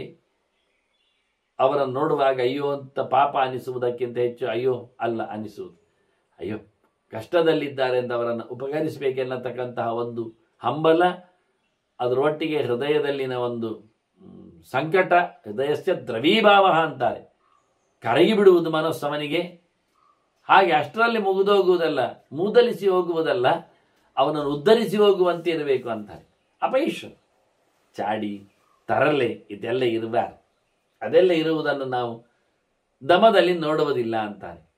ಮತ್ತೆ ಜನವಾದ ಮೃಷಾವಾದ ಸ್ತುತಿ ನಿಂದ ವಿಸರ್ಜನ, 10 ಜನರ ವಿಷಯದಲ್ಲಿ ಮಾತಾಡುವುದಾಗಲಿ, ಸುಳ್ಳು ಅಪಪ್ರಚಾರ ನಡೆಸಲಿಕ್ಕೆ ಸೇರಿಕೊಳ್ಳುವುದಾಗಲಿ, ಇನ್ನೊಬ್ಬರನ್ನು ವ್ಯರ್ಥ ಹೊಗಳುವುದರಲ್ಲಿ ಮುಂದೆ ಹೋಗುವುದಾಗಲಿ ಅಥವಾ ತೆಗೊಳ್ಳುವುದರಲ್ಲಿ ಬರುವುದಾಗಲಿ ಯಾವುದಿಲ್ಲ. ಯಾರ ವಿಷಯದಲ್ಲಿ ಕಮೆಂಟ್ಸ್, ನೋ ಕಮೆಂಟ್ಸ್ ಎನ್ನುವುದು ದಮದ ಲಕ್ಷಣ ಅಂತ. ಯಾರ ಬಗ್ಗೆಯೂ ಮಾತಾಡುವುದಿಲ್ಲ, ಮಾತನ್ನು ಸೇರುವಲ್ಲಿ ಬರುವುದೂ ಇಲ್ಲ, ಕೇಳುವುದೂ ಇಲ್ಲ, ಸುಳ್ಳಂತೂ ಹೇಳುವುದೇ ಇಲ್ಲ, ವ್ಯರ್ಥವಾದ ಮಾತುಕತೆಯೇ ಇಲ್ಲ. ಅಂದರೆ ಮಾತಿನಲ್ಲಿ ಇರಬೇಕಾಗಿರ್ತಕ್ಕಂಥ ಒಂದು ದಮನವನ್ನು ಉಲ್ಲೇಖ ಮಾಡುತ್ತಾರೆ. ಇಷ್ಟೆಲ್ಲ ದಮ ಇದೆ, ದಮದ ಸಮುದಾಯ ಇದೆ, ಇವರೆಲ್ಲ ಕಮ್ರೇಡ್ಸ್ಗಳು, ದಮದೊಟ್ಟಿಗೆ ಇರುವವರು, ಇರಲಿ ಬಿಡಿ. ಈಗ ಇಲ್ಲದವರ ಕಥೆಯಲ್ಲಿ ಏನುಂಟು ಗೊತ್ತುಂಟ? ಕಾಮಂ ಕ್ರೋಧಂಚ ಲೋಭಂಚ ದರ್ಪಂ ಸ್ತಂಭಂ ವಿಕಥನಂ ರೋಷಂ ಈರ್ಷ್ಯ ಅವಮಾನಂಚ ನೈವದಾಂತೋ ನಿಷೇವತೆ. ದಮ ಉಳ್ಳವನಲ್ಲಿ ಇಂಥದ್ದು ಯಾವುದೂ ಇರುವುದಿಲ್ಲ, ಇದರ ಬಗ್ಗೆ ಅವನು ಹೋಗುವುದಿಲ್ಲ. ಬಯಕೆಗಳು, ಆಸೆಗಳು, ಬೇಕುಗಳು ಇನ್ನಿಷ್ಟು ಯಾವುದು ಅವನಲ್ಲಿ ಇಲ್ಲ. ಸಿಟ್ಟಂತೂ ಬರುವುದೇ ಇಲ್ಲ ಅವನಿಗೆ, ಮಾಡಿಕೊಳ್ಳುವುದೇ ಇಲ್ಲ. ಲೋಭ ಬಿಡಿ, ಆಸೆ ಬಂದರೆ ತಾನೇ ಪರಮಾಸೆ, ಅತ್ಯಾಸೆ, ದುರಾಸೆ, ಮತ್ತೊಬ್ಬರದು ನುಂಗುವ ಆಸೆ ಎಲ್ಲ ಇಲ್ಲ. ದಮ ಇದ್ದವನಲ್ಲಿ ಲೋಭ ಇಲ್ಲ ಅಂತಾರೆ. ದರ್ಪ, ಸೊಕ್ಕು, ಅಭಿಮಾನ, ಬಿಂಕ ಅದು ಇಲ್ಲ.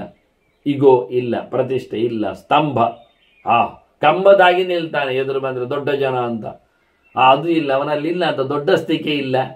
ಮತ್ತು ವಿಕತ್ತನ, ಏನೋ ಹೇಳಿಕೊಳ್ಳುವುದು ಎಲ್ಲ ಸುಳ್ಳೆ.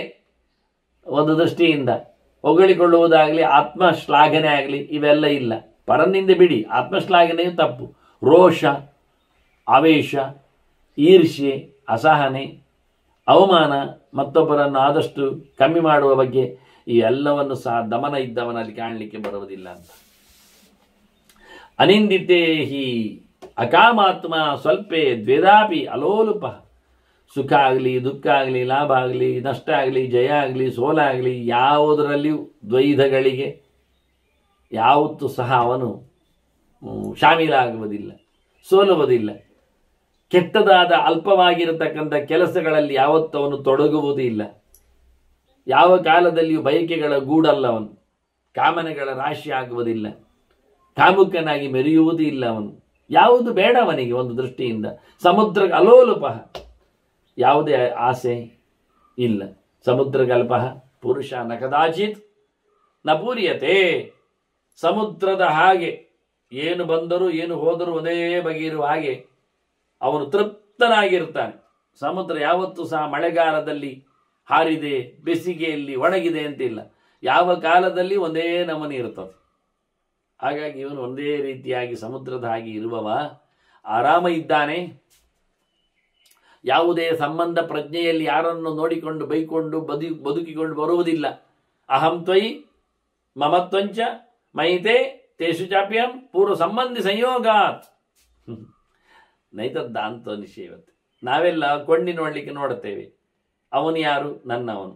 ನಾನು ಯಾರು? ಅವನವನು. ನನಗೆ ಯಾರೆಲ್ಲ ಇದ್ದಾರೆ? ಅವರು ಯಾರೆಲ್ಲಿದ್ದಾರೆ? ನಮ್ಮವರು ಹೇಗೆ? ಇವರು ಹೇಗೆ?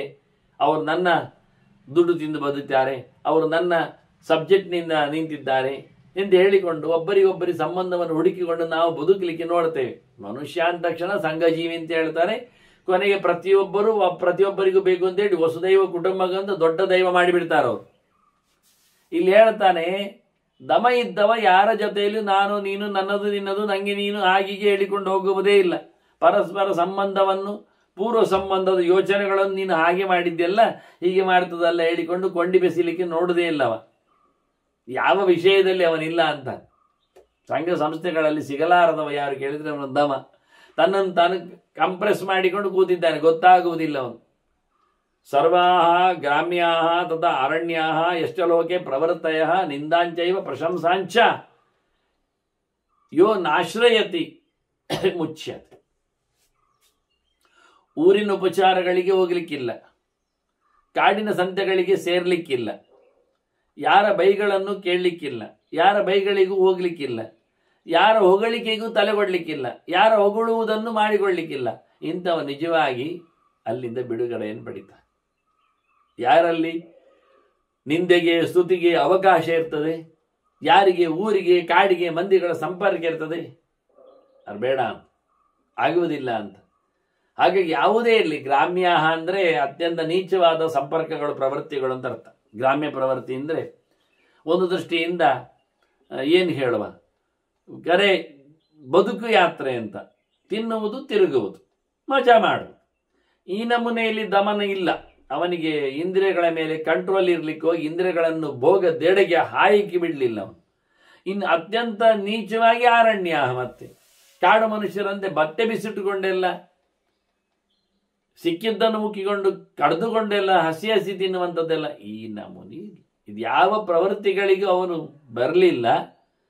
ಯಾಕೆಂದ್ರೆ ಆ ರೀತಿಯಾದ ಬಹಳ ಹಿಂದೆ ಅಂದ್ರೆ ನಾವೇನು ಹುಟ್ಟದ ಮುಂಚೆ ಎಲ್ಲ ಅಲ್ಲ, ಆಗ ಚಡ್ಡಿ ಹಾಕೊಂಡು ಹೋಗ್ಲಿಕ್ಕೆ ನಾಚಿಕೆ ಆಗ್ತಿತ್ತು. ಶಾಲೆಗೆ ಎಲ್ಲ ಹೊರಗೆ ಬರಲಿಕ್ಕೆ, ಮನೆಯಿಂದ ಹೊರಗೆ ಬರಲಿಕ್ಕೆ, ಅಂಗಳಕ್ಕೆ ಹೋಗಲಿಕ್ಕೆ ಆಗೆಲ್ಲ ಬಟ್ಟೆ ಬರೆ ಎಲ್ಲ ಮುಚ್ಚಿಕೊಳ್ಳುವುದು ಹಾಗೀಗೆ. ಈಗ ಖಾಲಿ ಒಂದು ಬರ್ಮುಡ, ಒಂದಿಷ್ಟು ದೊಗಳೆ ಚಡ್ಡಿಯಲ್ಲಿ ಇಡೀ ಜಗತ್ತು ಸುತ್ತುತ್ತಾ ಇದ್ದಾರೆ, ಹೋಗ್ತಾರೆ ಎಲ್ಲ. ಅದು ಫ್ಯಾಷನ್ ಆಗಿಬಿಟ್ಟಿದೆ. ಯಾವುದು ಹಿಂದೆ ಮಾನ ಮರ್ಯಾದೆ ಮುಚ್ಚಿಕೊಳ್ಳುವಂಥದ್ದು ಹಾಗೆ ಹೀಗೆ ಅಂತಿತ್ತು, ಏನಷ್ಟು ಲಂಗ ದಾವಣಿ ಆಗಲಿ ಅಥವಾ ಸೀರೆ ಮತ್ತೊಂದು 16 ಮೊಳ, ಮತ್ತೊಂದು ಇನ್ನೊಂದು, ಅವನು ಮುಂಡಾಸಿ 30 ಮೊಳ ಇರುವಾಗ ಈಗ ಕೋಮಣವು 2 ಮೊಳ ಇಲ್ಲ ಬಿಡಿ, ಆ ನಮೂನಿಯಲ್ಲಿ ಹೋಗ್ತಾ ಇದ್ದಾರೆ. ಅಂದರೆ ಎಲ್ಲ ಒಂದು ಹರಿದರೆ, ನಾವಾಗ ನೋಡಿಕೊಂಡದ್ದು, ಏನಾದರೂ ಹರಿದರೆ ಒಂದು ಸ್ಟಿಚ್ ಹಾಕುವಾಗ ಮರ್ಯಾದೆ ಹೋಗ್ತದೆ ಹೇಳಿ ಅದ್ರ ಮೇಲೆ ಒಂದು ಸ್ಟಿಕ್ಕರ್ ಹಾಕಿ, ಒಂದು ಏನಾದರೂ ಒಂದು ಚಿನ್ನಾರ ಹಾಕಿ ಆ ಪ್ಯಾಚಿನ ಕಥೆಯಲ್ಲಿ ಪ್ಯಾಚ್ ಮಾಡಿಕೊಂಡು ಹೋಗೋ ಅದೊಂದು ಇತ್ತು. ಈಗ ಹರಿದುಕೊಂಡು ಹೋಗುದು, ಹೊಟ್ಟೆ ಮಾಡಿಕೊಂಡು ಹೋಗುದು, ಸರ್ವತ್ರ ವಿಂಡೋಸ್. ಈಗ ಈ ನಮೂನಿ ಇದನ್ನು ಉಲ್ಲೇಖ ಮಾಡಿ ಹೇಳಿದೆ ದೇವರು ಹೇಳಿದ. ಇದು ಗ್ರಾಮ್ಯ ಅರಣ್ಯಗಳ ಪ್ರವೃತ್ತಿಯಿಂದ ನಾನು ಅದಕ್ಕೆ ಅರ್ಥ ಹೇಳಿದೆ. ಕಾಡು ಮನುಷ್ಯರಂತೆ ಬಟ್ಟೆ ಬರೆಗಳನ್ನು ತೊರೆದುಕೊಂಡು ಕಾಡು ಮನುಷ್ಯರಂತೆ ಸಿಕ್ಕಿ ಮುಕ್ಕಿದ್ದನ್ನೆಲ್ಲ ಹೇಗೋ ಹಾಗೋ ತಿಂದುಕೊಂಡು ಮುಕ್ಕಿಕೊಂಡು, ಅಲ್ಲ ಅವರಿಗೂ ಒಳ್ಳೆ ಸಂಸ್ಕೃತಿ ಇದೆ ಇಲ್ಲ ಅಲ್ಲ, ಆದರೆ ನಾವು ಹೇಳುವಂತೆ ಒಂದನ್ನು ವಿವೇಕ ಶೂನ್ಯರಾಗಿ ಬದುಕಿದ್ರೆ ಹೇಳಿಕೊಳ್ಳುವಂತೆ. ನಾನೀಗ ಕಾಡು ಮನುಷ್ಯರು ಹೇಳುವುದಿಲ್ಲ, ಕಾಡು ಮೃಗಗಳಂತೆ ಹೇಳಿಬಿಡ್ತೇನೆ ಆಯ್ತಾ. ಕಾಡು ಮೃಗಗಳಂತೆ ಸಿಕ್ಕಿದ್ದನ್ನು ದೋಚುವ, ಸಿಕ್ಕಿದ್ದಲ್ಲಿ ಮಲಗಿಕೊಳ್ಳುವ, ಸಿಕ್ಕಿದ್ದನ್ನು ತಿನ್ನುವ ಪ್ರವೃತ್ತಿಯವರಾದರೆ ದಮ ಇಲ್ಲ ಅಂತ ಅರ್ಥ ಆಗ್ತದೆ ಅಂತ. ದಮ ಇದ್ದವರಾಗಿರುವುದಿಲ್ಲ. ಮೈತ್ರೋಥ ಶೀಲ ಸಂಪನ್ನ ಪ್ರಸನ್ನಾತ್ಮ, ಆತ್ಮವಿಚ್ಚಯ, ಎಲ್ಲರ ಮೇಲೆ ಪ್ರೀತಿ ವಿಶ್ವಾಸ. ಅದನ್ನು ಮೈತ್ರಾಯಣ ಗತಿ ಅಂತ ಹೇಳ್ತಾರೆ ಒಂದು ದೃಷ್ಟಿಯಿಂದ ಹೇಳುವಾಗ. ಮೈತ್ರಾಯಣ ಗತಿಂಚರೆಯದೊಂದು ಭೀಷ್ಮರೇ ಹೇಳ್ತಾರೆ. ಎಲ್ಲರನ್ನೂ ಸಮವಾಗಿ ನೋಡಿಕೊಳ್ಳುವುದು, ಎಲ್ಲರನ್ನೂ ಪ್ರೀತಿ ವಿಶ್ವಾಸದಿಂದ ನೋಡಿಕೊಳ್ಳುವುದು, ಮಿತ್ರಭಾವ, ಫ್ರೆಂಡ್ಲಿ ಇರುವಂಥದ್ದು. ನನ್ನನ್ನು ಅವನು ಒಳ್ಳೆಯ ರೀತಿಯಿಂದ ನೋಡ್ತಾ ಇದ್ದು, ನಾನು ಒಳ್ಳೆಯ ರೀತಿಯಿಂದ ನೋಡುತ್ತೇನೆ ಎನ್ನುವ ನೆಲೆಯಲ್ಲಿ ಗುಣಶೀಲನಾಗಿ, ಚಾರಿತ್ರ ಸಂಪನ್ನನಾಗಿ, ಎಚ್ಚರದಲ್ಲಿದ್ದು, ತೃಪ್ತನಾಗಿದ್ದು, ಭಗವಂತನ ಮೇಲೆ ಪ್ರೀತಿ ವಿಶ್ವಾಸವನ್ನು, ದೇವರನ್ನು ತಿಳಿದವನಾಗಿರ್ತಾನೆ. ಮುಕ್ತಶ್ಚ ವಿವಿಧೈಹಿ ಸಂಘೈಹಿ, ಮುಖ್ಯವಾದ ವಿಷಯ ಅಂದರೆ ಯಾವ ಸಂಘ ಸಂಸ್ಥೆಗಳಲ್ಲಿ ಇಲ್ಲದವ, ಯಾರ ಸಂಘ ಒಡನಾಟವನ್ನು ಮಾಡದವ, ಯಾವ ಸಬ್ಜೆಕ್ಟಿನಲ್ಲಿ, ಯಾವ ವಿಷಯದಲ್ಲಿ, ಯಾವ ಪದಾರ್ಥದಲ್ಲಿಯೂ ಅತ್ಯಾಸಕ್ತಿಯನ್ನು ನಡೆಸಿಕೊಡದವ, ಕರ್ಮಫಲ ಸಂಘವನ್ನು ಬಿಟ್ಟವ ಒಂದು ದೃಷ್ಟಿಯಿಂದ. ಇಂಥವನು ನಿಜವಾಗಿ ಇಲ್ಲಿ ಸತ್ತ ಬಳಿಕ ಅದ್ಭುತವಾದ ಸುಖವನ್ನು ಪಡಿತಾನೆ. ಇಲ್ಲಿಯೂ ಪ್ರಾಪ್ಯ ಲೋಕಿಯ ಸತ್ಕಾರಂ, ಇಲ್ಲಿಯೂ ಅವನನ್ನು ತಿರಸ್ಕರಿಸುವುದಿಲ್ಲ, ಪುರಸ್ಕರಿಸ್ತಾರೆ. ಇಲ್ಲಿಯೂ ಸುಖವಾಗಿ ಬಾಳುತ್ತಾನೆ. ಸುಸಹಾಯ ಪರಶ್ಚಯ, ಎಲ್ಲರಿಗೂ ಒಳ್ಳೆಯ ರೀತಿಯಾದ ಸಹಾಯ ಮಾಡುವ ಆಲೋಚನೆ ಉಳ್ಳವನಾಗಿ ಒಳ್ಳೆಯ ರೀತಿಯಿಂದ ಬದುಕ್ತಾನವ. ಕರ್ಮಯತ್ ಶುಭಮೇಮೇಹ ಸದ್ವಿರಾಚರಿತಂಚೇತ್ ತದೇವ ಜ್ಞಾನಯುಕ್ತಸ್ಯ ಮುನೇಹೇ ವರ್ತಮ ನಹೀಯತೆ. ಅರಿತು ಕೂತವನ ಇವನ ದಾರಿ ಎಂದೂ ತಪ್ಪಿದ್ದಿಲ್ಲ, ತಪ್ಪು ದಾರಿಯಲ್ಲಿ ನಡೆಯುವುದೇ ಇಲ್ಲ. ಏನು ದೊಡ್ಡವರು ಸಜ್ಜನರು ತಿಳಿದವರು ನಡೆಸಿಕೊಂಡು ಬಂದಿದ್ದಾರೆ ಅದೇ ದಾರಿ ಇವನದ್ದು, ಅದೇ ಆಚಾರ ಇವನದ್ದು, ಸದಾಚಾರ. ಒಳ್ಳೆ ಕರ್ಮಗಳನ್ನು ಮಾಡ್ತಾನೆ, ಶುಭವಾದ ಕರ್ಮ, ಸುಖವನ್ನು ಕೊಡುವ, ಮತ್ತೊಬ್ಬರಿಗೆ ಸುಖವಾಗಿಸುವ ಕರ್ಮವನ್ನು ಮಾಡ್ತಾನಿವ. ಹಾಗಾಗಿ ಇಂಥವನು ಎಂದೂ ಸಹ ಸೋಲುವುದಿಲ್ಲ, ಹಾಳಾಗುವುದಿಲ್ಲ, ನರಕಾದಿಗಳನ್ನು ಪಡೆಯುವುದಿಲ್ಲ. ದಮ ಇದ್ದವನು ಎಲ್ಲವನ್ನು ತೊರೆದು ಹೋಗಲಿಕ್ಕೊಂಡು ನಿಷ್ಕ್ರಮ್ಯ ವನಮಾಸ್ಥಾಯ, ಎಲ್ಲವನ್ನು ತೊರೆದು ಕಾಡಿಗೆ ತೆರಳಿ ತದ್ವನಮಿತ್ಯುಪಾಸೀತ ಅಂತ ಎಲ್ಲರಿಂದಲೂ ಸಂಭಜನೀಯನಾದ ಭಗವಂತನನ್ನು, ಪುರುಷೋತ್ತಮನನ್ನು ಚಿಂತನೆ ಮಾಡುತ್ತಾ ಜ್ಞಾನಯುಕ್ತ ಜಿತೇಂದ್ರಿಯ ಕಾಲಾಕಾಂಕ್ಷಿ ಚರನ್ನೇವ ಬ್ರಹ್ಮಭೂಯಾಯ ಕಲ್ಪತೆ. ಭಗವಂತನಡೆಗೆ ಸಾಗ್ತಾನವನು. ಸಮಯವನ್ನು ಕಾಣುತ್ತಾ, ಊರು ತಿರುಗ್ತಾ, ಕ್ಷೇತ್ರ ಸಂಚಾರ ಮಾಡುತ್ತಾ, ಬಹಳ ಅದ್ದೂರಿಯಾಗಿ ಮೈತ್ರಾಯಣ ಗತಿಯಾಗಿ ಮತ್ತೆ ಎಲ್ಲ ಭೂತಗಳಲ್ಲಿಯೂ ಸಹ ಅಭಯವನ್ನು ಕೊಟ್ಟು ತಾನು ಎಲ್ಲರಿಂದಲೂ ಹೆದರಿಕೊಳ್ಳದೆ, ಅಭಯಂ ಯಸ್ಯ ಭೂತೇಭ್ಯ ಭೂತಾನಾಂ ಅಭಯಂ ಯತಃ, ಇವನಿಗೆ ಯಾರಿಗೂ ಇವನಿಂದ ಯಾರಿಗೂ ಉಪಟಳ ಇಲ್ಲ, ಯಾರಿಂದಲೂ ಇವನು ಉಪಟಳವನ್ನು ಪಡೆಯುವುದೂ ಇಲ್ಲ. ಈ ರೀತಿಯಾಗಿ ಇದರ ಬಗ್ಗೆ ಕೃಷ್ಣನು ಗೀತೆಯಲ್ಲಿ ಮಾತು ಹೇಳಿದ್ದು. ಸರ್ವಭೂತೇಭ್ಯ ಅಭಯಂ ದತ್ತಮಯ ಅಂತ ಹೇಳಿಕೊಂಡು ವಿಚಾರ ಮಾಡಲಿಕ್ಕೊಂಡು, ಸಂಚಾರ ಮಾಡಲಿಕ್ಕೊಂಡು, ಯಾರಿಗೂ ಇವನಿಂದ ಉಪಟಳ ಆಗುವಂತೆ ಮನಸಾರೇ ಇಲ್ಲ. ಹಾಗಾಗಿ ಪ್ರಾಣಿಗಳ ಹತ್ತಿರ ಬಂದರೂ ಏನು ಮಾಡುವುದಿಲ್ಲ, ಇವನೇನು ಮಾಡುವುದಿಲ್ಲ. ಅದರಿಂದ ಈಗ ಬಹಳ ಚೆನ್ನಾಗಿರ್ತದೆ. ಮನಸ್ಸನ್ನು ಓದಿಕೊಡ್ತಾ ಅವುಗಳಿಗೆ ಮೂಗು ಚುರುಕಿದೆ, ಆದರೆ ಅಂತಃಪ್ರಜ್ಞಾ ಒಳಗಿಂದ ಯೋಚನೆಗಳಿವೆ ಅಂತ. ಆದ್ರಿಂದ ಪ್ರಾಣಿಗಳಾಗಲಿ, ಇನ್ಸೆಕ್ಟ್ಸ್ಗಳಾಗಲಿ, ಕ್ರಿಮಿಕೀಟಗಳು, ಯಾವುದೇ ಜೀವಜಾತಗಳಿಂದ ಈತನಿಗೆ ಹೆದರಿಕೆ ಇಲ್ಲ, ದಮನಿಷ್ಠನಿಗೆ. ಇವನು ಯಾರನ್ನು ಹೆದರಿಸುವುದೇ ಇಲ್ಲ. ತಸ್ಯ ದೇಹಾತ್ ವಿಮುಕ್ತಸ್ಯ ಭಯಂ ನಾಸ್ತಿ ಕುತಶ್ಚನ. ಅಂತವನಿಗೆ ಸತ್ತ ಬಳಿಕವು ಯಾವುದೇ ಪತನದ ಭಯ ಇಲ್ಲ, ನರಕದ ಭಯ ಇಲ್ಲ, ದುಃಖದ ಭಯ ಇಲ್ಲ. ಅವನಿಗೆ ಆರಾಮವಾದ ಅಭಯಂ ಸರ್ವಭೂತೇಭ್ಯ ಅಂತ ಕೊಟ್ಟವನು ಅಭಯಂ ಸ್ಥಾನಮರ್ಹತಿ ಅಂತ ಭಗವಂತನ ಸ್ಥಾನಕ್ಕೆ, ನಿರ್ಭಯವಾದ ಸ್ಥಾನಕ್ಕೆ, ಮತ್ತೆ ಹುಟ್ಟಿ ಬರದ ಮೋಕ್ಷ ಸ್ಥಾನಕ್ಕೆ ಹೋಗ್ತಾನೆ ಎನ್ನುವ ಲೆಕ್ಕದಲ್ಲಿ ದಮನ ಕತೆ ಎಷ್ಟು ಚೆನ್ನಾಗಿದೆ ಕೇಳಿದ್ರೆ. ಯಥಾ ಗತಿರ್ ನದೃಶ್ಯೇತ ಅಂತಾರೆ. ಇವನ ದಾರಿಯೇ ಯಾರಿಗೆ ಗೊತ್ತಾಗೋದಿಲ್ಲ ಅಂತ. ಹೇಗೆ ಅಂದರೆ ಹಕ್ಕಿಗಳು ಹಾರಿದ ಹಾಗೆ ಅಂತ, ಮತ್ತೆ ಅದೇ ಮೀನುಗಳು ಹೋದ ಹಾಗೆ ಅಂತ. ಮೀನು ನೀರಿನಲ್ಲಿ ಹೋದದ್ದು ಯಾರಿಗಾದ ಎಲ್ಲಿ ಹೋಯ್ತು ಅಂತ. ನೀರಿನಲ್ಲಿ ದಾರಿ ಸಿಗ್ತದ, ಆಕಾಶದಲ್ಲಿ ದಾರಿ ಬಾರ್ತದ. ಹಕ್ಕಿಗಳು ಹಾರಿದಂತೆ, ನೀರಿನಲ್ಲಿ ಮೀನುಗಳು ಸಂಚರಿಸಿದಂತೆ ದಮವುಳ್ಳವನ ಜಾಡು ಗೊತ್ತಾಗುವುದಿಲ್ಲ ಅಂತಾರೆ. ಜಾಡು ಗೊತ್ತಾಗುವಂತೆ ಮಾಡುವುದು ಅವನ ತಪ್ಪದು, ಮಾಡುವುದಿಲ್ಲ.